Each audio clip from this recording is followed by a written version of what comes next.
Thank you for standing by. Good day, everyone, and welcome to the Boeing Company's second quarter 2022 earnings conference call. Today's call is being recorded. The management discussion and slide presentation, plus the analyst question and answer session, are being broadcast live over the internet. To ask a question on today's conference, please press the digit 1 followed by the digit 0 on your touchtone telephone. Again, it is 10 for questions.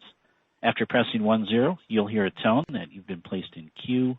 Pressing 10 again will take you out of queue and may prevent you from being able to ask a question. At this time, for opening remarks and introductions, I'm turning the call over to Mr. Matt Welch, Vice President of Investor Relations for the Boeing Company. Mr. Welch, please go ahead. Thank you, John, and good morning, everyone. Welcome to Boeing's second quarter 2022 earnings call. I am Matt Welch, and with me, Boeing's President and Chief Executive Officer, and Brian West, Boeing's Executive Vice President and Chief Financial Officer. And as a reminder, you can follow today's broadcast and slide presentation through our website at boeing.com.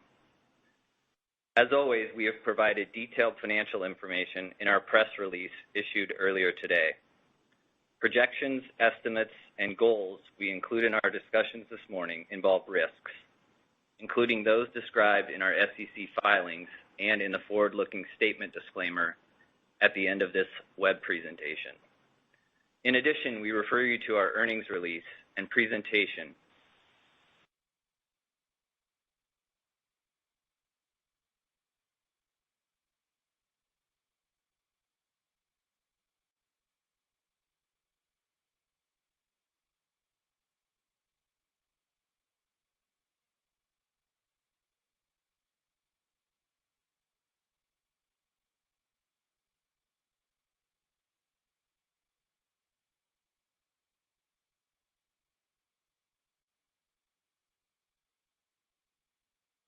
And this is John with AT&T. Please continue.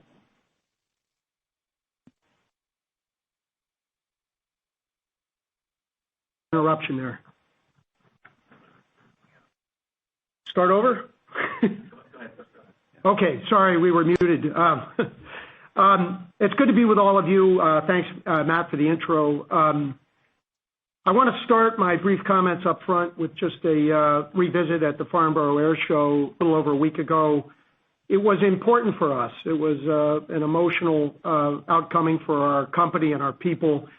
We always look a little better when we are standing next to our products and the flight teams who are operating them. It was great to see, and I think everyone witnessed the 777X in flight, which was more than magnificent. The Dash 10 also in flight, and our investment in Wisk and its product in the important eVTOL market. We met with our customers, we met with suppliers, partners, the usual, except it didn't feel like the usual because it had been a while. We're proud of the orders that we collected over the course of that week, over 200 orders and commitments. And importantly, it covered the whole line, the 737 MAX, our 87, and the 777X. And it shows the extent to which our airline customers are already anticipating fleet renewal projects and their willingness to bet forward on that prospect. Needless to say, they're all as busy as they can be trying to get their own fleets up and running and the supply constraints they face dealt with. Looking at the quarter, a lot of things good happened over the quarter. We are on the verge of returning to the 87 delivery process. I won't give a date. I never have. That's up to the FAA. But we've been working closely with our customers and the regulator on those final steps. We're proud of our team. We're proud for the discipline and the detailed work they applied over this long course. And it'll be worth it. In the end, we'll have a predictable and high-quality line, and our customers will be pleased with the products. And a reminder to everyone that this 87 fleet that's out there has been working harder than it's ever worked, and it's been performing incredibly well. Turning to the MAX, again, one airplane at a time, the fleet is performing incredibly well, oftentimes exceeding the specification and expectations our customers had when they originally placed their orders. And we continue to work hard on predictability of the delivery chain. And we're focused mostly on the engine supply lines and then those second-tier constraints that those engine suppliers are facing. And I think we've made an awful lot of progress on that front. Brian will give you sort of our best guess at how this year turns out with respect to those deliveries. But it's now, I think, based on far better knowledge of what those supply constraints are and commitments from our supply side engine suppliers. In BDS, I don't want to skip over the Starliner. It was important. It was an emotional up for all of us at Boeing to get back on track. We had a wet dress for the Space Launch System rocket, the biggest rocket yet. We're looking forward to that launch. So we had a good sort of engineering coming out with respect to those achievements. And yes, we're still working through some of the challenging macro environment issues, especially with respect to our fixed price development contracts. And Brian will also walk you through that. And then finally, on the services side, like pretty much everyone that's been reporting, it is coming back, and it's coming back in a rapid way. Our commercial service business was up 30%. It carries strong margins with it, and so is a big and important contributor to our overall cash flow story. And again, the result of all of this work, a big step forward with respect to stability. We did get to operating cash flow positive. So that puts us a little bit ahead of our internal plan, and we feel good about that. And we are still committed to be cash flow positive for the calendar year 2022. It's underpinned by a very strong commercial market. I think you all know that. Everyone has spoke to it.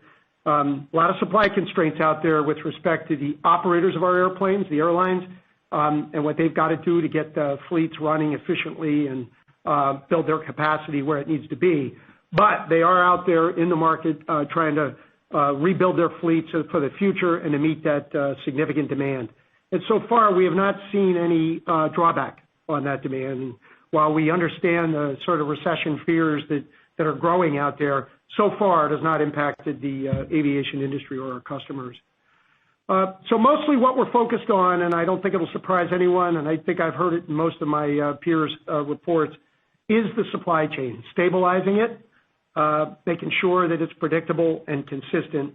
And for us in particular, with respect to the commercial side of our business, it relates to engine production, engine availability, so that we can predictably deliver airplanes to our customers.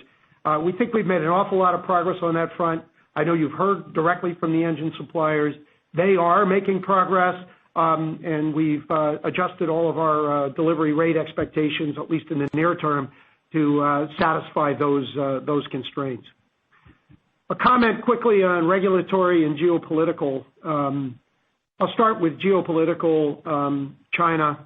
The good news is that because of the strong demand in the marketplace, we've been able to manage our risk going forward with respect to the airplanes that we have built and are awaiting delivery. We intend to stand by our Chinese airlines, stand by the CAAC, and get those airplanes back.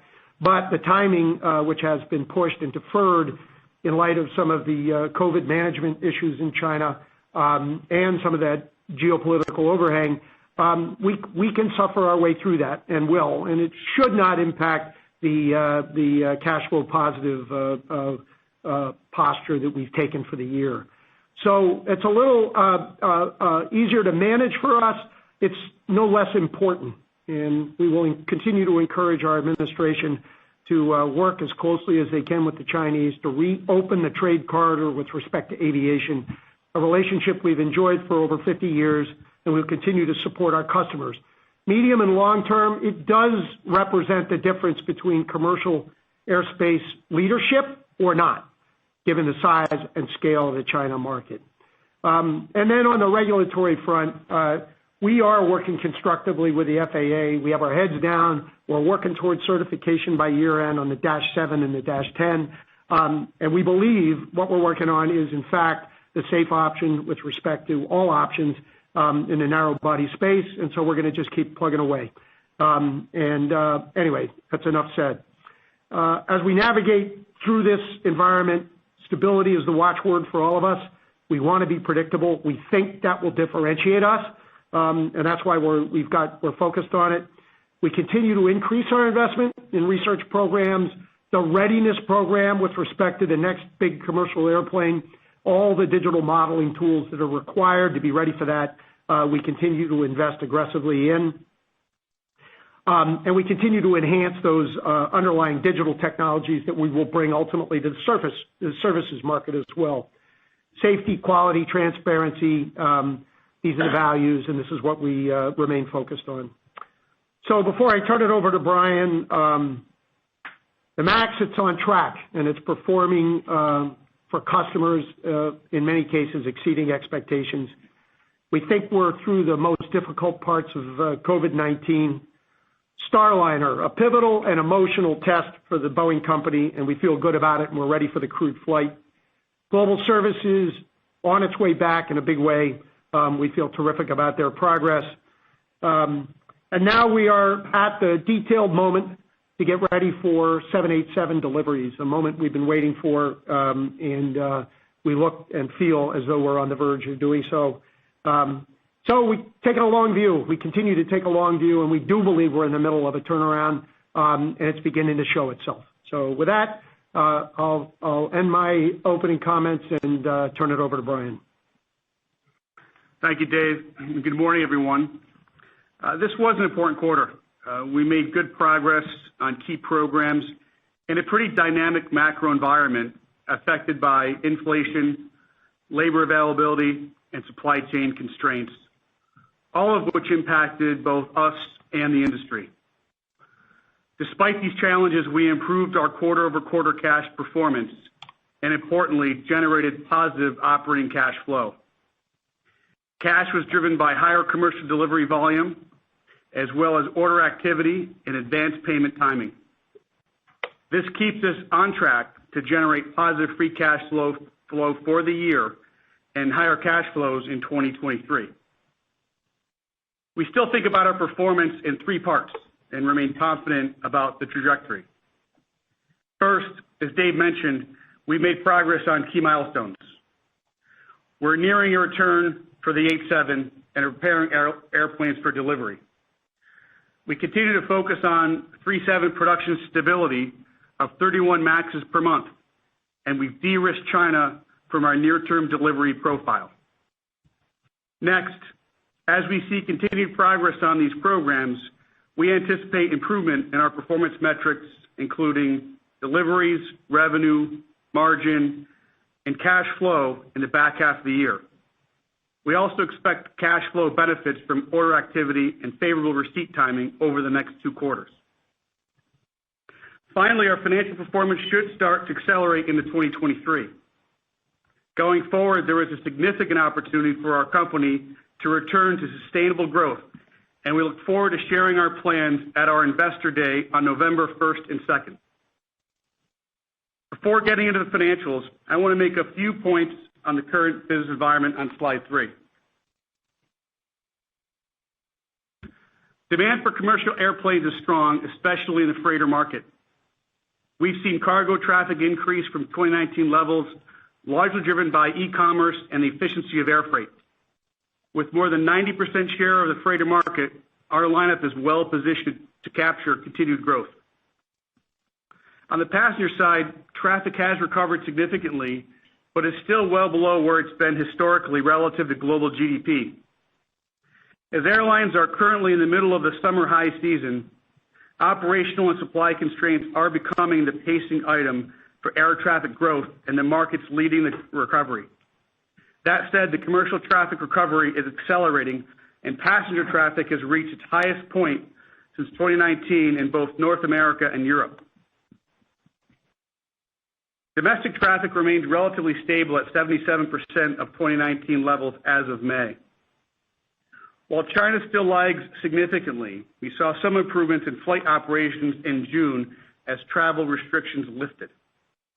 Excluding China, domestic traffic was over 90% of 2019 levels. International traffic is gaining momentum at 64% of 2019, up from just 48% in March, especially in regional markets such as intra-Europe, transatlantic, and U.S.-Mexico, as well as notable improvements via the Middle East and in some parts of Asia. Overall, our commercial passenger market recovery expectations are in line with what we've shared previously. We still see overall passenger traffic returning to 2019 levels in the 2023 to 2024 timeframe. Taking all of this into consideration, we recently released our 2022 commercial market outlook, which forecasts a total addressable market valued at more than $3.3 trillion over the next decade and demand for nearly 20,000 airplanes. The forecast closely aligns to what we laid out last year and reflects the market's continued recovery. More specifically, we anticipate demand for more than 14,000 narrow bodies, or over 120 per month on average over the next 10 years. From a 20-year perspective, we project demand for more than 41,000 new airplanes, including 940 dedicated freighters. We are very confident in our product lineup, which is well suited to capture this long-term demand, and we feel very good about last week with over 200 orders and commitments at Farnborough. We appreciate the trust and confidence our customers are placing in us. Our services business also continues to benefit from growing commercial fleet and strong cargo markets, with several Boeing converted freighter and materials management agreements recently announced. Over the next 10 years, we see a $3.3 trillion service market that aligns well with our broad customer-focused portfolio of offerings. In defense and space, we see solid long-term markets both domestically and internationally. In the United States, there's support for increased defense spending in Congress to meet the challenges of today. Internationally, many of our fellow NATO members, partners, and allies have announced plans for increased spending on national defense, and we look forward to more specifics around these priorities. Turning to the supply chain, we continue to experience real constraints. We're taking action to mitigate risk in a number of areas, including engines, raw materials, and semiconductors. To stabilize production and support our supply chain, we're increasing our on-site presence at suppliers, creating teams of experts to address industry-wide shortages, utilizing internal fabrication for surge capacity, and managing inventory safety stock levels and growing where needed.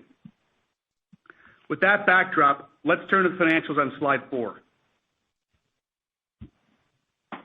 Second quarter revenue of $16.7 billion declined 2%, and we generated $0.5 billion of core operating earnings. After accounting for interest expense and taxes, we had a core loss per share of 37 cents. Operating cash flow was positive $0.1 billion, in line with our expectations and an improvement from the same period last year. Let's move to commercial airplanes on slide 5. Second quarter revenue was $6.2 billion, up 3%, primarily driven by higher 737 deliveries, partially offset by lower 787 deliveries. Operating losses of $0.2 billion and the resulting negative margin rate reflect abnormal costs and period expenses, including higher R&D expense as we continue to invest in the business. On the 787 program, we're very close to resuming deliveries. We're readying airplanes together with our customers and have completed flight checks on the initial airplanes. As always, we will follow the lead of the FAA on the specific timing. We have 120 airplanes in inventory and are making progress completing the necessary rework to prepare them for delivery.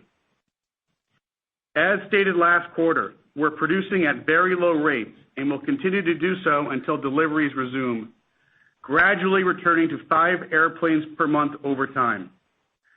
Similar to the 737 program, the supply chain remains a key watch item for 787 production and deliveries.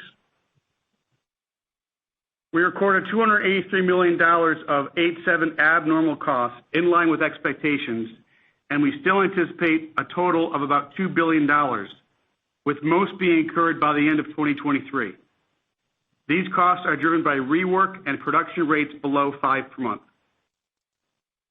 It is important to keep in mind that cash margins on the 787 remain positive and are expected to improve significantly over time. However, as we deliver the first few 787 airplanes, you may see some variability in cash payments as we compensate customers for delays.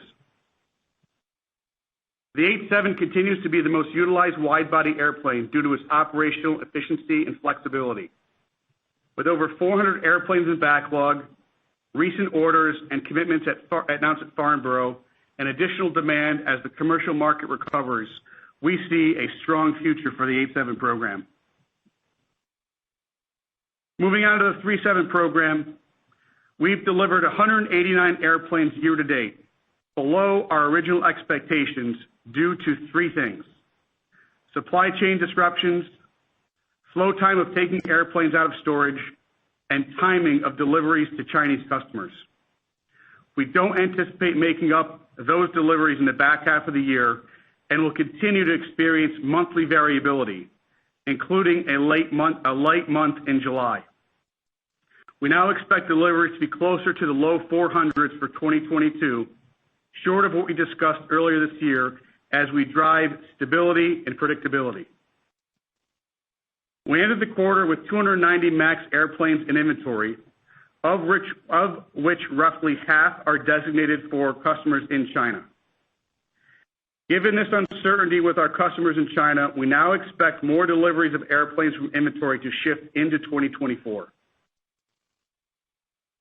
Due to overall progress on MAX production, we did not book abnormal costs in the quarter.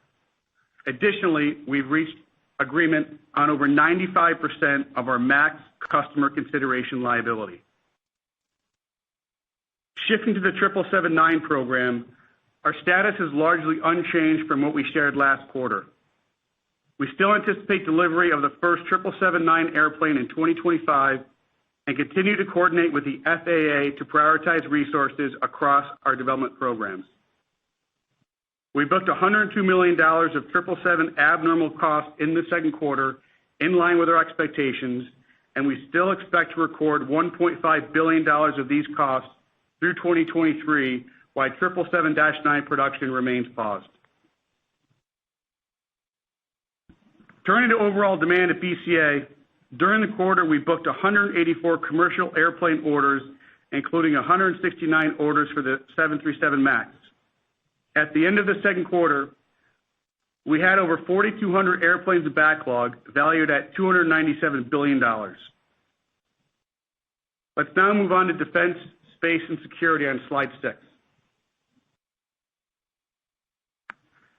Second quarter revenue was $6.2 billion, down 10%, driven by lower volume and operational performance. Operating margin was 1.1%, driven by approximately $400 million of charges on fixed-price development programs, most notably $147 million on MQ-25 and $93 million on Commercial Crew.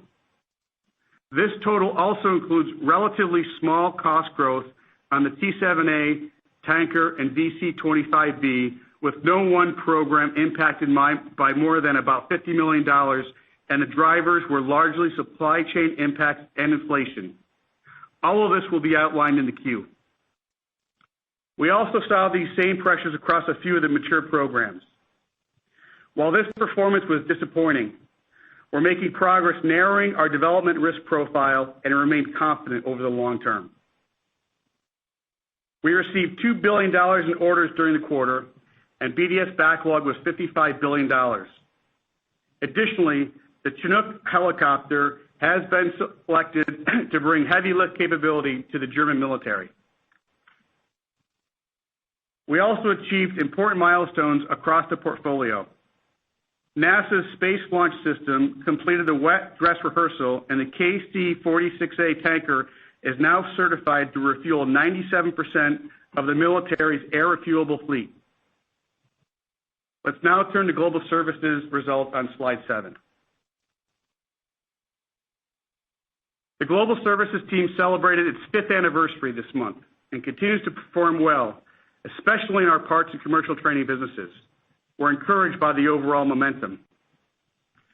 Second quarter revenue was $4.3 billion, up 6%, and operating margin was 16.9%.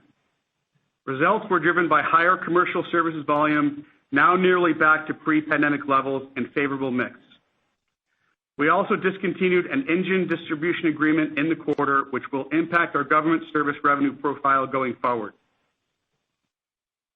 We received $4 billion in orders during the quarter, including a contract for airlift flight dispatch services for the U.S. Air Force and a contract for avionics upgrades and cybersecurity support for the U.S. Navy. The BGS backlog is $19 billion. With strong support for our defense business and our highly valued commercial capabilities, our services business is poised for growth as the commercial market continues to recover. Now let's turn to slide 8 to cover cash and debt. We ended the second quarter with strong liquidity comprised of $11.4 billion of cash and marketable securities on the balance sheet, and access to $14.7 billion across our bank credit facilities, which remain undrawn. Our debt balance decreased slightly from the end of last quarter to $57.2 billion, driven by repayment of maturing debt. Our investment-grade credit rating is a priority, and we remain committed to reducing debt levels through strong cash flow generation over time. As far as the rest of the year is concerned, we still anticipate 2022 total company revenue to be higher than last year, primarily driven by higher commercial airplane deliveries on the 737 and 787 programs, and growth in our services business, partially offset by lower defense revenue. Looking into 2023, we expect total company revenue growth from this year. BCA revenues plan to be higher, again, on 737 and 787 deliveries. The demand outlook for the defense business remains steady, and we expect 2023 revenue to be better than 2022 as the business stabilizes. While we forecast BGS revenue to continue to grow next year, the growth rate will be tempered as we are nearly back to pre-pandemic levels. Turning to cash, we still expect to generate positive free cash flow this year, and the key drivers of second half improvement are higher 737 and 787 delivery volume, orders and advance payments, BDS receipts, as well as favorable expenditure timing. As we look to 2023, we still expect cash flow will be higher than 2022, and we plan to share more details in November. Overall, our performance is tied to several key items: supply chain, production system, and delivery stability, 737 and 787 delivery ramp, successful execution and certification of development programs, the commercial market recovery, and the macroeconomic environment. While our progress depends on some factors beyond our control, we'll remain focused on our own performance and taking the right actions to drive stability and predictability and growth in the future. Taking a step back, this business and our team have come a long way over the last few years. We've seen our fair share of challenges and more hurdles still remain, but we're making progress. Demand for our products is strong, we're investing in our future, and our people are demonstrating exceptional commitment. With that, over to Dave for closing comments. Yeah, I'll keep them brief. We do believe we're in the middle of a momentum shift. We're all anxious and looking forward to delivery of our important airplane, the 787. Again, a reminder of how well it is performing in the field, and therefore this delivery stream is critically important to our customers. So I'll leave it with that and turn it over to Q&A. Yeah, thanks, Dave. Hey, before we start the Q&A, as I noted at the beginning of this call, we have provided detailed financial information in our press release issued earlier today. Projections, estimates, and goals we include in our discussions this morning involve risks, including those described in our SEC filings and in the disclaimer at the end of this web presentation. Please also refer to those materials for reconciliation of certain non-GAAP measures. With that, as Dave said, we're now prepared to take your questions. Thank you. And ladies and gentlemen, in order that your question be clearly heard, we ask that you not use a speakerphone, cell phone, or phone headset. Please use your handset to ask a question. If you're on a speakerphone, please be sure your mute function is switched off so your signal can reach our equipment. As a reminder, in the interest of time, we are asking that you limit yourself to one single part question. Our first question comes from Doug Harned with Bernstein. Please go ahead. Thank you. Good morning. Morning, Doug. Morning. When you look to this year and are looking at positive free cash flow for the year, it appears to really depend heavily on two things: the delivery restart of the 787 and the deliveries for the ramp in deliveries for the MAX, which you're now saying you're going to get to the low 400s on this. If you look at those two parts, I mean, the 787, could you describe on that one, what gives you confidence now that you are so close? We've heard things before, optimism about a near restart, but this appears to be much more imminent now, I would guess, even though I know you're not going to try and predict the FAA's timing. So that's on the 787, and then when you go over to the MAX, you've taken that number down into the low 400s. Can you talk about what you need out of that MAX profile to be on this positive cash flow timing? And then, what's the split between stored and new production? So a lot of things there, but all in that positive free cash flow objective. Yeah, Doug, so why don't I start with 787 predictability. So like we said, and like you acknowledged, we can't give you a date. But what we do track is all the work and the issues that both teams have wrestled with over this time. And we are approaching closure on all of that. The number of documents, the number of analyses, the number of sign-offs has progressed at a fairly rapid rate here toward the close. So we see that documentation phase, which has been a lion's share of the phase, as closing relatively soon. And then therefore the readiness of airplanes, which we have been working on at exactly the same moments simultaneously, as also being in shape to the point where customers are climbing around the airplanes and making certain that they are also ready for delivery and acceptance. So all that's coming together, and yes, the FAA remains in control, but there's just enough workload on sort of both fronts, readiness of the airplane and the documentation and certification requirement, that we just feel like we're on the verge and are reasonably confident in that front. So that's why I feel different this time, and I will acknowledge, Doug, that we have felt like it was at near term in previous periods, but not with the same level of due diligence that I feel now. On the MAX delivery front, let me turn it over to Brian. He's got all the numbers. Yeah, so thanks, Doug. So the low 400s, we think the balance of the year will satisfy the cash flow requirements to do their fair share of that total picture. So we think that's pretty well aligned in terms of what's coming out of inventory versus the production line. Our biggest objective on both fronts is to do both stable in a stable manner. And as you can see from our numbers, we've been doing about 10-ish out of storage this last quarter. We continue to get a little bit better on that front, so that's something that we're going to work hard on as we turn the corner in the second half of the year. So both are very important, and doing both in a stable, predictable manner gets to that low 400s for the year. I will also indicate there's three really other important levers of the cash flows in the back half as a bridge from the first half.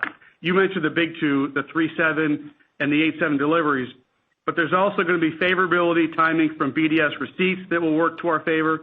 There'll be favorability of expense timing that will accrue to us. And there will be higher order activity and advanced payments, particularly driven by the 777 adjustments that we made last quarter. Remember, we added metal wing capacity and the launch of the 777X freighter version, and all of those benefits are going to manifest themselves in helping the cash trajectory in the second half versus the first half. So those are the big pieces that we think about. Okay, very good. Thank you. Next, we'll go to Rob Spingarn with Melius Research. Please go ahead.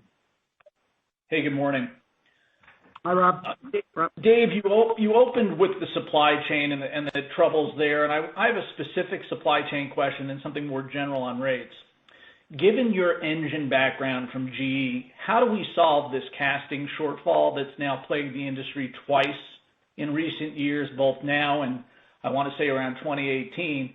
Is this a short-term cyclical issue, or is there a greater structural problem? So that's the first question. The second question, Brian touched on 23 and the significance of the MAX and the 87 ramp. I wanted to see if you could boundary the MAX production rate on the low and high end, perhaps with the trajectory, perhaps with and without China. So let me discuss the engine related. It is a very important issue to be resolved, and it is not yet resolved. That structural casting part of the puzzle, you may recall 2 or 3 meetings ago at this, I acknowledged that would eventually be the issue, and of course it is. So that capacity is limited. It's not just about money, it's qualification. It's one of the toughest components inside the supply chain to ultimately get to a qualified status, as well as just the sheer physical capacity to do it. So I do think we all have to moderate our rates to make sure that we are ahead of that. And I do think the work that we've done, unfortunately, our choice not to move up to 38 here as soon as we had originally predicted is honestly based on that constraint.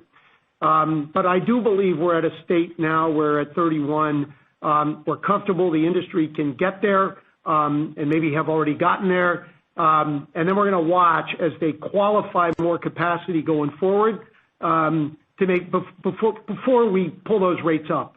So is it medium and long term?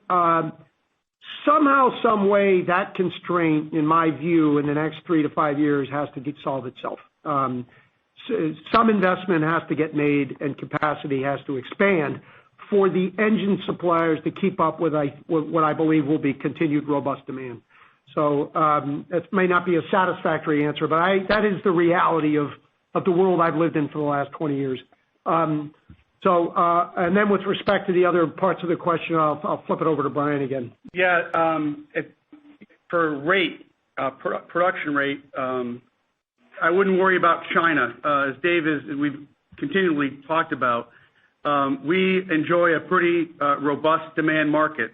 And the China delivery and when that happens is separate from our ability to move rate given the other demand in the marketplace. So I think I separate those two. It's not a pacing item. What does the trajectory look like? For MAX production. So, Dave just talked about 38. Do we know when that's going to happen? No, I'll answer that. The answer is I don't know when that'll happen. Stability at 31, and then confidence that engine suppliers will have their castings in order and can predict a steady delivery at 38. That will then initiate us to say, now it's 38. I don't want to get ahead of ourselves. Stability for me is still job one, and that's what we'll stay focused on.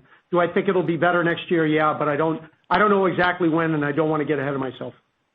Okay, thank you. Yep. Next, we'll go to Sheila Kahyaoglu with Jefferies. Please go ahead. Hey, good morning, Dave and Brian. Maybe if we could talk about commercial profitability. If we strip out the abnormal costs on the 87 as well as the 777, you're at 2.3% operating margins in the quarter with an average of 33 MAXs produced or delivered. So how do we think about how margins come back as maybe the 787 comes in, the supply chain pressures alleviate? How should we look on to the step up of commercial operating margins? Thanks. Yeah. So in the short term, it'll be a little bumpy as we start to roll out the 87s and continue to get confidence in our stability in the 37s. But over time, when we get to a point where both are stable and operating where we expect them to, the margin rates are going to go up. I can't predict the number. I won't predict the number, but they are going to get better and better because we are going to be more predictably in a stable fashion, be able to deliver on both fronts. Anyway. Okay. All right. Thank you very much. And next we'll go to Noah Papanek with Goldman Sachs. Please go ahead. Hi, good morning, everyone. Noah. Morning, Noah. I'm just going to circle back to this max delivery discussion because it's a bit confusing. If I depending on how you define low 400, if I subtract the first half from that and divide by 6, it suggests the delivery pace would slow compared to what you did in June, and that's with a higher production rate. So it suggests the inventory unwind is slowing. So why would that happen? And then just on this underlying rate, I mean, any supplier we talk to says they're kind of ready to go and just waiting for direction from you that they're not getting. The leasing companies are saying there's a narrow body shortage. You have a competitor at a much higher rate. Is your answer to Rob's question that it's just purely forgings and castings and otherwise you'd be higher? It's a little hard to square the circle on all of those inputs. But before Brian gets in, it's never about any supplier. It's about one or two that surprise you one way or the other. And with respect to medium or longer term rate increases or changes, it does actually get down to that engine supplier, and it does get down to those castings. So we have to be confident that they are ready and that we can count on those deliveries. So anyway, that is the world we live in now. June, we're proud of the 43 that we were able to deliver. I want to caution everyone, as you remember, April was 28, May was 29. I just indicated that July is going to be a little light. So I don't want us to get ahead of ourselves in terms of, taking the June rate and extrapolating it. That would be a mistake. Okay. Month in and month out, we're aiming at stability around 31. Some months might be a little lower. Some months might be a little higher. When we look at the whole balance to go and the things we're watching, we feel comfortable in that low 400 number. Hopefully it'll be better, but that's right now what we're squaring to. How much lead time do you feel like you need to give the broader supply chain to break to that next higher rate, whenever that is? Well, first of all, we're doing our very best to be transparent, and we are always informing them that when we get close. How much lead time? I don't know, 3 or 4 months if it's a formal designation. But I think they're all, like you said, I think a lot are prepared to get to those higher rates. But we need a few specific ones to be ready to get to those higher rates. And sorry to keep coming back to that, but that's really where it is. I think we have our eye squarely focused on the constraint that matters the most. And as that plays out, you'll probably know as fast as I do, and then we'll let that go to the rest of the market. I think the rest of the market will respond quickly. Okay. Helpful. Thank you. I appreciate it. Yep. Thanks, Noah. And next we'll go to David Strauss with Barclays. Please go ahead. Thanks. Good morning, everyone. Morning, David. Dave, Brian, wanted to see if you could tell us how many roughly 787 deliveries you're assuming for the rest of the year, because it's pretty hard to kind of bridge to the positive free cash flow for the year without assuming a fair amount of 787 deliveries in the last 5 months. That's my first question. And then the second question, you've talked about a meaningful improvement in free cash flow in 23. I just want to see if you could put some bounds around that. Are we talking a couple $1 billion, or are we talking, the consensus right now is showing a $7 billion improvement in free cash flow next year. I wanted to see if that's within the realm of reason. Thanks. Yeah, sure. So your last question, can't wait for November to be able to give you more detail around that, and we'll wait until November. And then on your question on the 87 number, we're not going to give a number on that front. We want to get to 1. And we're really excited to get to 1 as fast as we can. And once that plays out, we'll get more visibility. But it's a little too early to quantify that. Clearly, we've got an expectation that we're going to liquidate some 87s over the course of the second half, but I'm just a little cautious to stick a number out there. All right. Quick follow-up.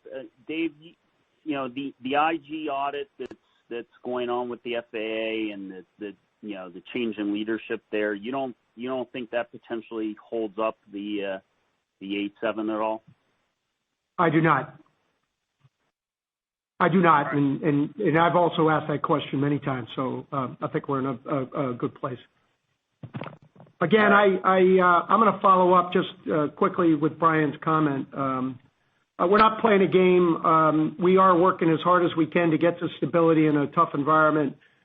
We chose that November meeting as a moment to sort of say, okay, where are we on stability? What is the framework for cash flow over the course of the next year? We're looking forward to that day and that meeting, and I think at that moment in time, a lot of these variables will have resolved themselves, and we can give you a much clearer view of what the future looks like. Thanks very much. Yep. And next question from Seth Seifman with J.P. Morgan. Please go ahead. Okay, thanks very much, and good morning. I guess, Brian, when we look at the advance balance of $52 billion, I think it's higher than it was at the end of 2018 when rates were significantly higher, and it sounds like you're telling us that balance is going to be even higher still, but perhaps significantly by December 31. Does that ever come down at some point? How do we kind of think about where that goes from here? And Dave, when you say having some visibility on some of these big questions at the November meeting, does that include potentially MAX deliveries into China? So that balance did come down this quarter, and we do expect it to come down. It will. It will be the excess PDP burn down that will come down, but it gets offset by the benefit of incoming PDPs and order receipts, and we love that, right? That's a lever of our business that accrues to us, and the more we do that, the more we've got airplanes going and commitments and orders to our customers. So, but overall, the trajectory will have to fall quarter in, quarter out. It's hard to peg because of that accretive offset. But if you had in your model at some point like a requirement that there had to be some kind of $10+ billion reduction in this balance at some point over time, is that just an incorrect understanding of how this all works? Well, I'm not going to comment on $10 billion. I do know that there has to be the burn down of the excess, and that will happen over time. And we do our best to try to isolate that as terms of our projections. On the other hand, the benefits of order volume is something that we benefit from as well. So it has been flattish over the last several quarters. It's been taking small chunks down, and we expect it to continue to come down, but I can't call it a order magnitude of a $10 billion drop the way you're suggesting. There's just too many dynamics in there, and I'm reluctant to make those kind of statements.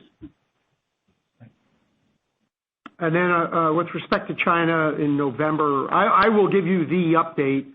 You will probably be as up to speed every week between now and then as I am, because it does require a bit of a thawing and geopolitical break between China and the U.S.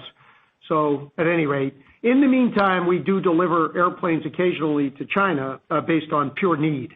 And those are mostly wide bodies and mostly cargo. Great. Thank you very much. Yep. Next, we'll go to Cai von Rumohr with Cowen. Please go ahead. Yes, thank you so much. So it looks like you produced on average 24 737s in the second quarter. How comfortable are you that you can kind of sustain an average of 31 per month? Because I know that you pause when you have to, even though the indicated line rate is 31. And secondly, if you can, should we estimate your production plus taking 10 or 12 out of inventory to kind of get to what we assume for the production rate in the second half? So I'll take the second part of that. I think that reliably, month in, month out, we'll aim at 31.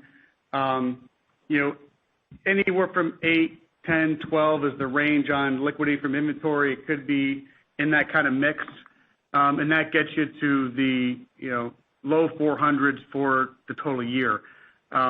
Is the way I would think about it. I don't think the pieces go much below 8 on the coming from inventory, and I probably don't think we do better than 12 in any given month. But we will modulate between that and the production rates as we go into the back half of the year.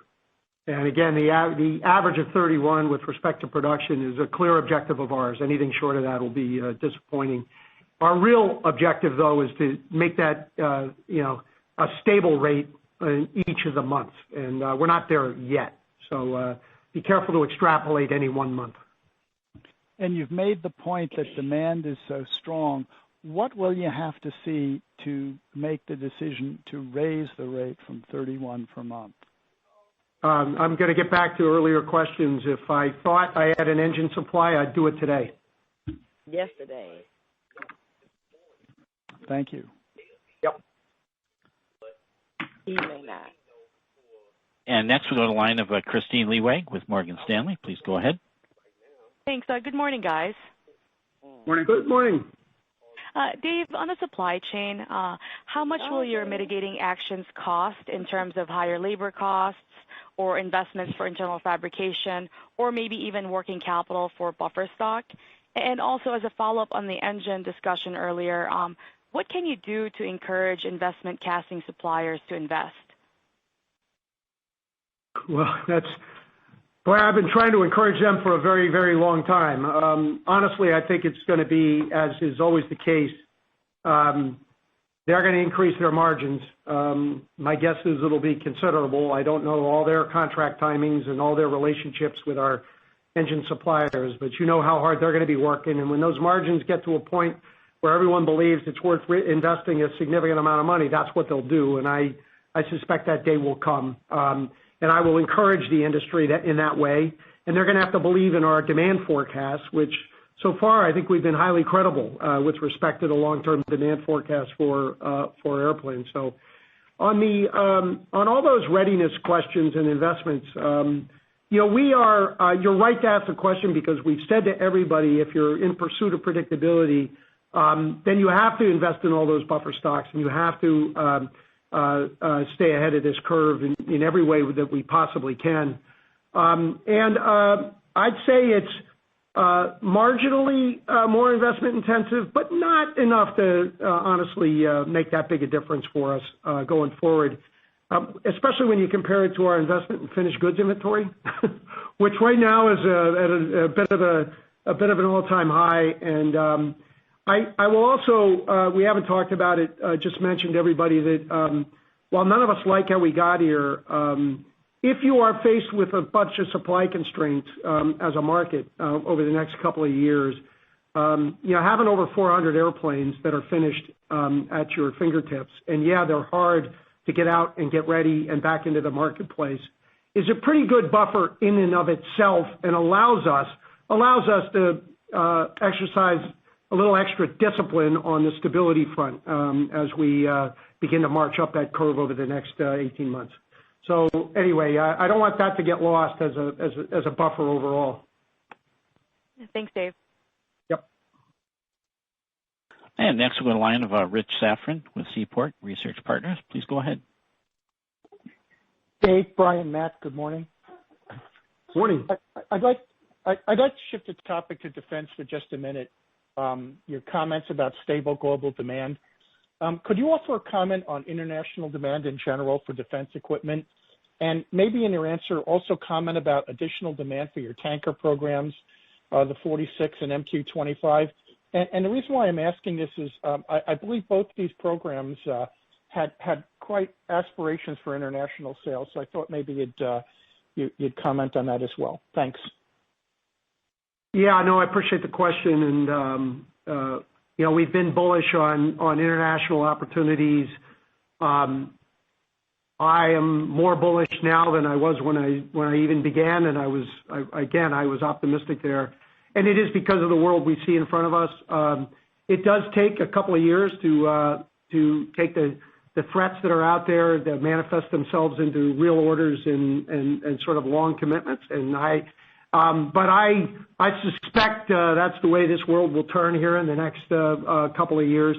We had some early sure indications from those closest to the conflict. Our Chinook victory here came faster than maybe we would imagine. Why? Because our customer is right next to the front.